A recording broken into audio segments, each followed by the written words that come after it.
guys, what is up? My name is Megan. Welcome back to my channel and welcome to this week's extra special reading vlog, because if you are not new here, you would know this is not usually where I film. However, I'm currently on vacation. I have been in Mexico for 2 days. We are here for another week. I'm here with my mom and dad, and I plan on doing a bunch of reading because the whole vibe is just going to the beach, eating and reading, and I'm very happy with that. So before I get too far into my reading, I thought I would introduce the vlog. Yes, my hair is wet. I look like a wet rat, but I went to the beach and I'm very happy. So we're just gonna roll with all the messy vibes this week. So first book I finished was a volume of manga, but that's going to be in another vlog where I taste test some manga. It should be up by the time you guys have access to this video, so watch it if you are interested. Now for the first book I kind of read during this trip, I am making my way through The Way of Kings by Brandon Sanderson. I am currently 416 pages in, so I'm just a little bit over 1/3 of this book. I talked about this more in my wrap-up for the month of May, but I'm reading this very slowly. About 50-ish pages a day is my goal. Not always happening. But I am reading this because of a friend and I'm really enjoying it so far. It definitely has like 4.5 to 5-star vibes, and I'm pretty sure I'm going to continue with the Stormlight Archives afterwards. I want to read more of Brandon Sanderson because I absolutely adore his writing. I have a few main characters that I really enjoy thus far, some that I don't really care about, but the overall plot line and character development is very strong in this book. I'm not going to talk about my thoughts too much because this is one of my first times reading fantasy like this, so I'm trying to digest it as best I can. If I do have important thoughts, I will share them with you guys, but I just wanted to let you know that this is a big brick I'm trying to get through. And today I actually finished this book, which is a pretty new release. Oh my god, why is this all? I think it released in April or May of this year. This is Ruby Ramos, A Recipe for Success by Jessica Parra. This is a YA contemporary and I'm giving this like a solid 4.75. This was almost a 5-star. Really, I just wanted a little bit more of the romance between these two, but this is a great read. It follows a Cuban American girl whose parents immigrated from Cuba. They own bakeries. Our main character loves to bake and it is a very big part of this book. However, her parents don't want her to pursue a future in baking. They want her to go to law school, and so is our main character dealing with making her path. She's not sure what she wants to do at the first during the first part of this book, and so she's kind of grappling with finding her identity, pleasing her parents, having that guilt that her parents have given up pretty much everything, and she feels like she needs to kind of repay them and go to law school, but her heart really wants to bake, and so it's her adventures. There's a lot of baking, talks of food, my mouth was salivating, and it's very interesting to see Ruby's challenges because she's one of the only immigrants within her community, and so some people have some not so nice thoughts on her, and it was a wonderful story. I love the relationship between these two. Her friends are amazing as well, and just her journey and her self-development throughout this was wonderful. This is by an Own Voices author as well, and I always love reading about these kinds of stories. This really reminds me of that Lily Vale book that I read last time I was on a trip. I'll insert a photo here because I'm blanking on the name, and it also reminds me a lot of Nina Moreno. So if you have read Nina Moreno books and are looking for something more like that, I highly recommend this. It is Nina Moreno also writes Latinx main characters, and it is also blurbed by Nina Moreno.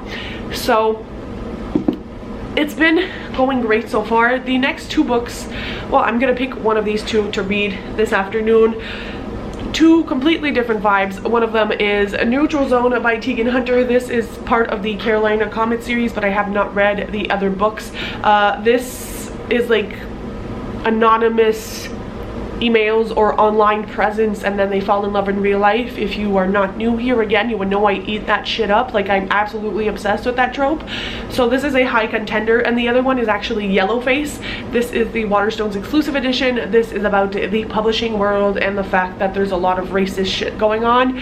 So two completely different vibes. I'm not sure what I'm going to be in the mood for to kind of accompany that high fantasy, so I'll let you guys know what I pick up next, but I wanted to at least say hello and welcome to Mexico. Okay friends, it's a little bit later in the day, but I wanted to talk to you guys because I've made some more reading progress. I ended up going with Yellowface by R. Kwong. This is, as I said, the beautiful, if it will focus, voila, Waterstones exclusive edition. And I made it to chapter 9 or page 112. I have been binging this book like through one sitting. I read those 100 pages, and it's kind of like, how I would describe this book is a car crash that, like, it's terrible, not in its writing or anything, but like the things the characters are doing, absolutely terrible, but yet you can't look away. Like, this is definitely how I feel about this book, but I think that's the purpose of it. Now, we follow a main character in here who is a writer, and at the beginning of this book she is hanging out with this Chinese author who is like topping all the charts. She is like the best, like the biggest thing. She has had like a 6-figure deal for her book. She is currently in the process of making one of her books a Netflix adaptation, and at the beginning of that, of her story, she passes away, and our main character steals her latest manuscript and passes it off as her own.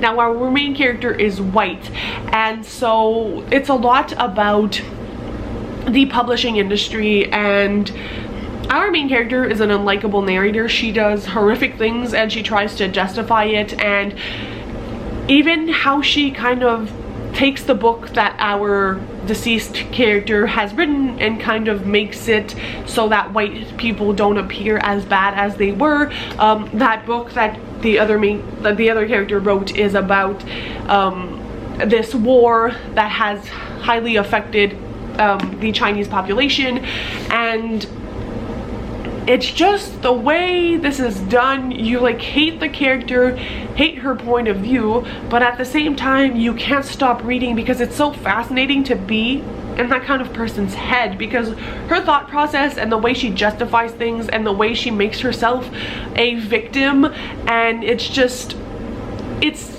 horrifying, but it also talks a lot about the publishing industry and its various issues. And I think it's very interesting that R. Kwong went with that and that her book was published, because like it's basically sort of bashing the book industry, but she is also part of the book industry. So it's a very interesting read. It is very like you compulsively want to read it because you want to know what happens to this main character. At the part where I'm at, she has the book published, she's making a bunch of money, but then people are starting to like review her books, and some people are talking about that the fact that she's white and that she is, you know, writing a book about Chinese people. And it's a very interesting book to read. I am not the best to review this, and I just feel like my thoughts are currently all over the place, but it's very much like a car crash you can't look away from. That is 110% how I would describe this book.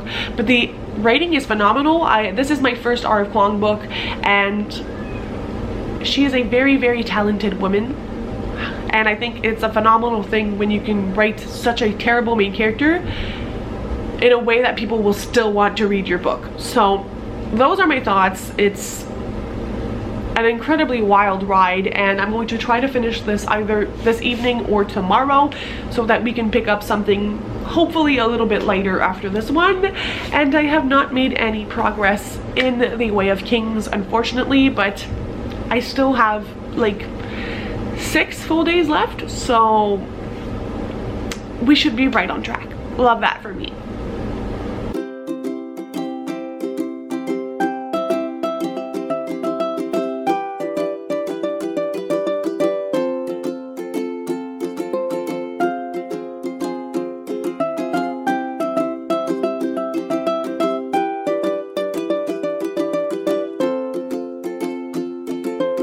friends, it is now Sunday and I am very sunburnt.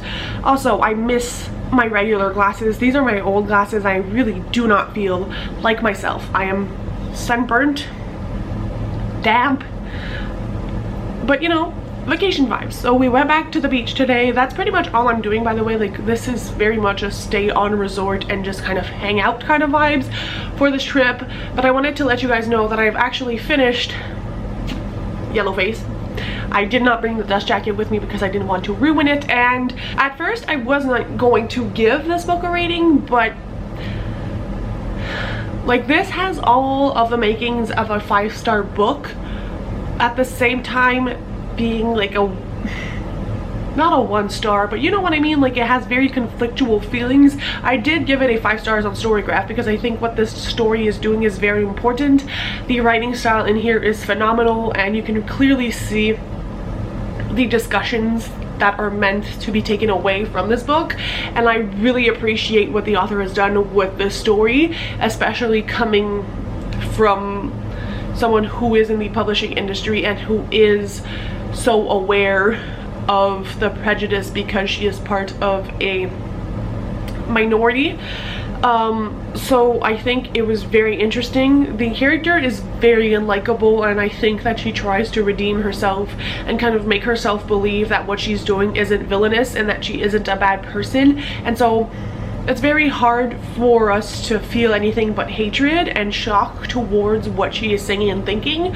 But these things actually happen, and these people are actually people we meet in our everyday lives. And so it was very interesting to see my perspective on someone like that, and also on the publishing industry as a whole. I think that this book is a wonderful thing to be talking about. And recently, with all the TikTok drama about this author who bashed a reviewer who gave her a 4-star review, I think this was even more pertinent, and like the place of book reviewing within the community is also really talked about within this book, and the space for readers versus writers, and how you wouldn't have one without the other, and that they kind of mutually depend on each other, but that readers can make or break an author's career. And all of these things are super interesting in this book, so I highly recommend. I'm still kind of reeling from everything I've read, so I will be talking about more of my thoughts within my review at the end of the month. But so far we are 2 books down that you guys are aware of, but I have also read some more. I've read some more of The Way of Kings, but as I said, I'm not gonna spend too much time speaking of that book. I look so tired, you guys. Oh my god, I am so sorry. I don't know what I'm going to pick up next. Once I do, I'll let you know, but that was my update of the day.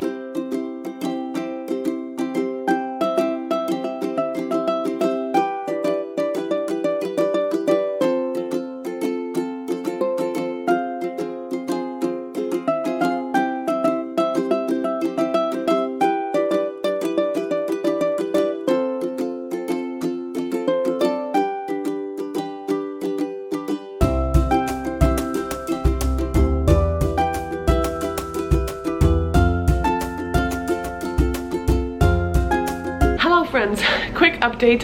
It is Tuesday now, so I'm like midway through my travels, and I wanted to update you guys because I just took a little break and I came back to the room because the heat gets to me. But my tan is evening out. I still look pale, but I'm being careful of the sun. Also, this is just like a swimsuit cover up. I don't always wear the same stuff, I promise. But I have finished another manga, and then yesterday I read the entirety of When in Rome by Sarah Adams. I had actually put a poll up on my personal Instagram, my bookstagram, and on YouTube itself to like pick between 3 books, and When in Rome like abolished every other option there was, so I picked it up. I honestly sat on the beach, like on my beach chair at 9 AM and I finished this book at 3, and I did not speak to anyone. I did not get out of my seat except to go to the toilet, and I did not eat anything within those hours. I was just consuming this book. This book is crazy tabbed. If my camera would want to focus, voila. And this automatic 5 stars. Definitely in the best books I've read so far this year. I was obsessed, absolutely obsessed. Both Sarah Adam books that I have read so far have been 5 stars. I did bring the like companion book to this where we follow our main male character's sister and our main female protagonist is bodyguard. Practice makes perfect, but I'm going to hold off on reading that one because I want to space out my Sarah Adam books because I am a Sarah Adams stan. Now, obviously I haven't told you guys that I picked this up, so I haven't explained the synopses, but this follows 2 main characters. We have our main character Amelia Rose, who is a famous pop star, and we have Noah, who owns a pie shop that was passed to him through like generations of his family. Noah lives in the small town called Rome, Kentucky, and Amelia, because she's not feeling like herself, she's going on tour in 3 weeks, and like panic is settling in. She doesn't like her job anymore. She just kind of runs away from her responsibilities and is very inspired by Audrey Hepburn to do so because she watches those movies, and in one of them Audrey goes to Rome, and so Amelia finds the closest Rome to her, which is Rome, Kentucky, and when she gets there her car breaks down, and so Noah helps her because she's like stranded at his house. And Noah has a past. He was cheated on by his ex-fiance. He had moved away from town and he's back. Amelia obviously has her baggage with her family and her fame, and so it's basically them meeting. It's very Grumpy Sunshine, and it's the exploration of their responsibilities, how their life have gone so far, and their chemistry is off the charts. Now, this is a closed door romance, so there is like cute moments, but there's no spice.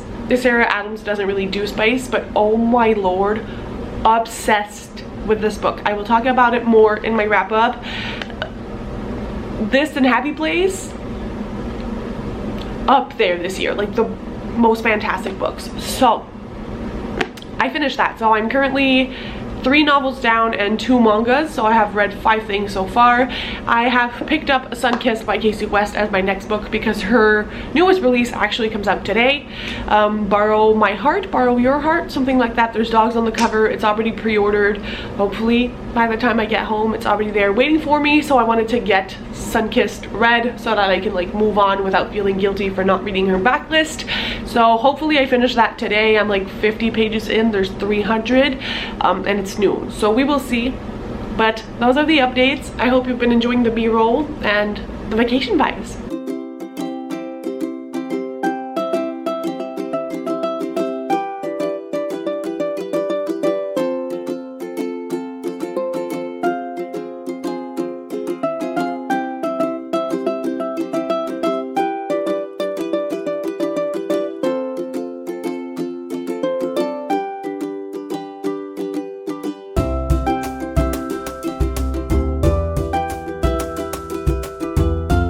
Friends, happy Wednesday. It is midday. I'm here for another checkup while I chill a little bit in my room because my Canadian blood cannot handle 42-degree weather for like 7 days in a row without starting to feel a little wonky.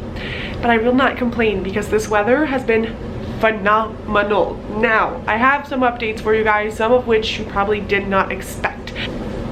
Yesterday, I started Sunkissed by Casey West. As I mentioned, I adore Casey West. However, for the time being, I'm saying this is a soft DNF, but I think it might be a permanent DNF, and that really breaks my heart because, as I've said time and time again, Casey West wrote my favorite book of all time. She is an incredible author. I cherish her books. I'm always excited for her new releases. This one was, I believe, her 2022 release or 2021, and I had not read it because I tried it a few times and something was kind of rubbing me the wrong way, and again I made it 50 pages in, so I read 5 chapters, and usually I would give a book a lot more time before I would decide to DNF it, but this feels extremely juvenile even for a young adult novel. The main character feels like a 14-year-old to me, and it's just not the vibes. And that's not to say I don't like books with younger audiences or younger characters, because I read middle grade, which is like a 9 to 12-year-old range, but this just sits uncomfortably between middle grade and young adult, and I've been really reaching for older young adult, like transitional periods to like college and finding yourself, and this just feels like a very juvenile attempt at a summer getaway with a family. I don't like our main character. I feel like she is a very whiny main character. She is just really down on herself and she's not fun to read from. So I think this is ultimately going to be a DNF, which really sucks, and I hope that I still like Casey West. I mean, I've read another of her books this year, like I think in January or February, and I gave that one 4.75. So I know I like Casey West, but there's just something wrong with this book. Unfortunately, like I do love the cover, so I might keep it on my shelves and try it again at a later date. I don't know if it's just me, if I'm feeling off, but it just wasn't working for me, so I put that one down. And yesterday I honestly almost didn't read anything. I did read some of The Way of Kings. I am now at the second interlude, so I'm going into part 3, which currently I'm like 537-ish pages through, so we're almost at the halfway point, which is phenomenal. And I really do think I'm going to like part 3 because we're going back to my favorite character so far in the book. So I have been reading that and like trying to understand kind of what's going on, so that has been happening. But this morning I also started The Last Word, or The Last Words. This is a thriller book. I've talked about it, I believe, in my TBR, or at least in my haul, and it is by the same author as No Exit. I left my copy on the beach with my parents, but I'm over 100 pages now, and it is such a good thriller so far.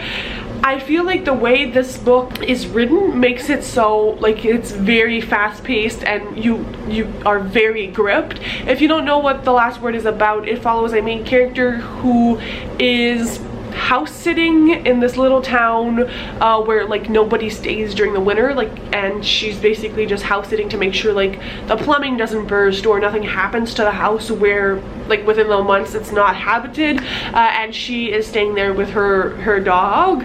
And basically she has gone through a big loss of trigger warnings for loss of a loved one and harm to pets in this book. Nobody had told me this before I went in, so I was kind of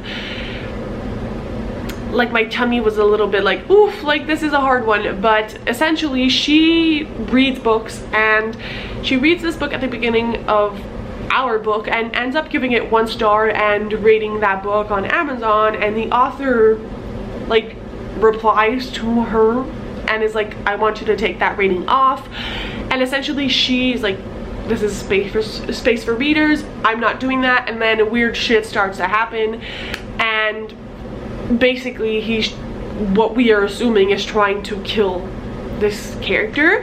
And it is very interesting because you see tidbits of that author writing the book where he's killing her, and then you go to our main character who's living through the events as well, and it's just so well done.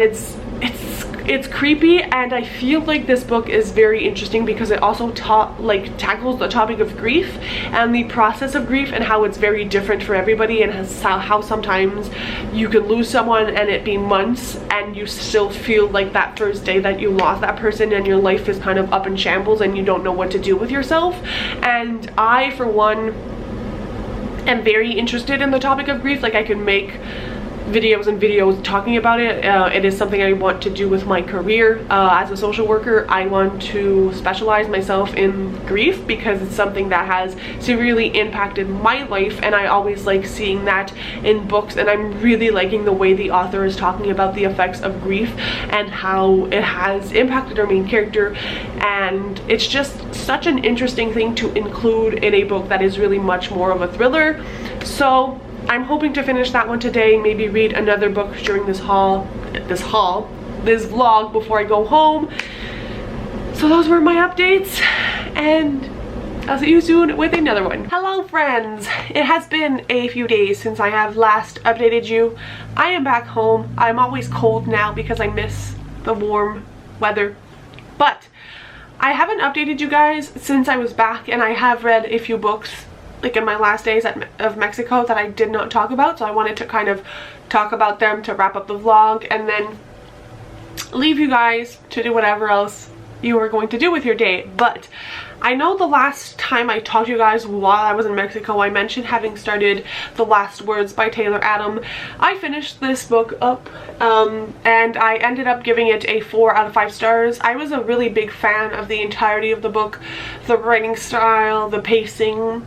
However, this book uses mental health as kind of a plot device within it, and I am never a fan of using mental health as a plot device, whether that be in a thriller, a fantasy book, a romance, whatever the genre may be. I don't think it's doing any good to use mental health like it was used in this book, and the way it was just kind of like thrown in there, it felt a little bit odd to me, which is why I ended up giving it 4 stars. However, I will say I had a really fun time reading this, and it was a really good thriller, and it really just gripped you and you wanted to read the entirety of it in one sitting, and definitely up there in like my favorites. However, if you are interested in this book, and I know it has been doing the rounds on BookTube, on TikTok, all of the internet, please look up trigger warnings. Like, I wish someone would have told me to do so prior to reading this book, because there are some things in here that are very triggering for me, and I would have liked to gone in prepared. Storygraph has a lot of them listed, but off the top of my head, there's like hurting animals, death of a loved one, child loss, there's a lot, suicidal ideations, mental health. It's all jam-packed in here. It's a very triggering book for a lot of different reasons. So if you are not in a comfortable space to be reading this kind of book, maybe go back to it later, or just skip this one. It's fine. But overall, 4-star, very solid, fun beach read. And then I read Zodiac Academy, The Awakening. Yes. And as much as I didn't expect to like become totally obsessed with this, I am now fully obsessed with this. Now, to be clear, was this a 5-star read? Absolutely not. This, I gave 3.75 stars, and it's generous, because the writing is not it. There are typos within this book, and these books are not cheap. So I would expect you to kind of get your shit together.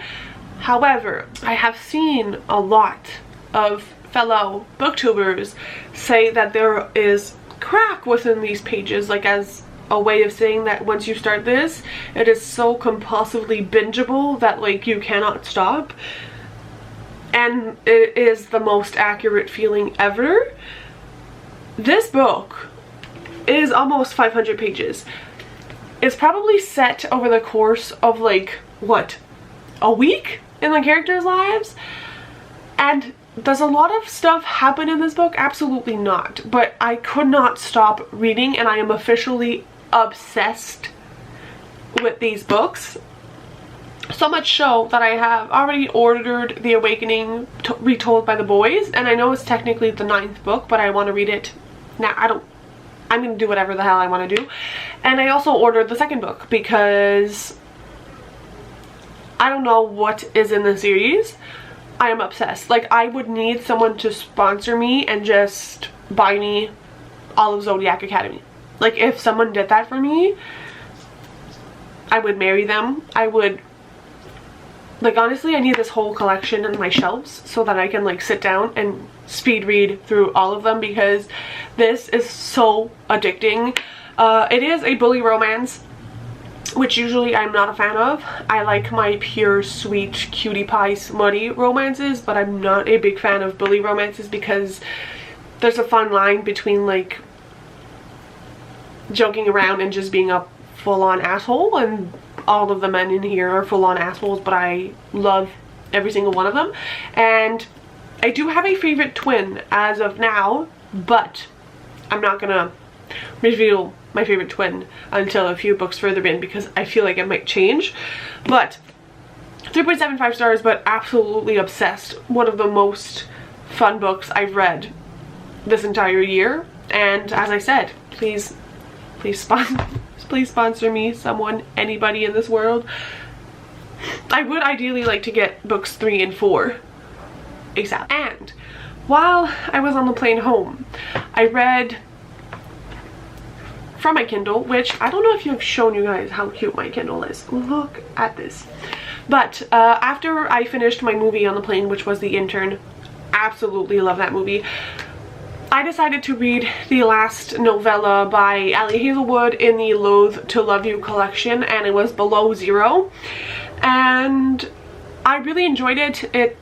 In typical Ali Hazelwood fashion, she never misses. She's a queen, but it was my least favorite out of the 3 because I feel like it was a lot more like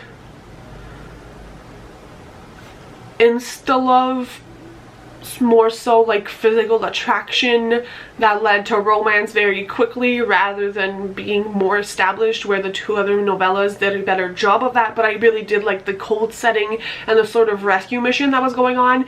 So 4 stars for that one. It was a really great way to pass time and to wrap up my travels. So I think I read 8 books in total, with the manga that I really didn't speak about here because it has its own vlog, which will have been posted by the time you are seeing this. But all in all, it was a very successful travel trip, whether and like enjoyment wise, but also book wise. And oh yeah, I did make a little bit more progress in The Way of Kings. I am now on part 3, so page 563 at the time of filming this.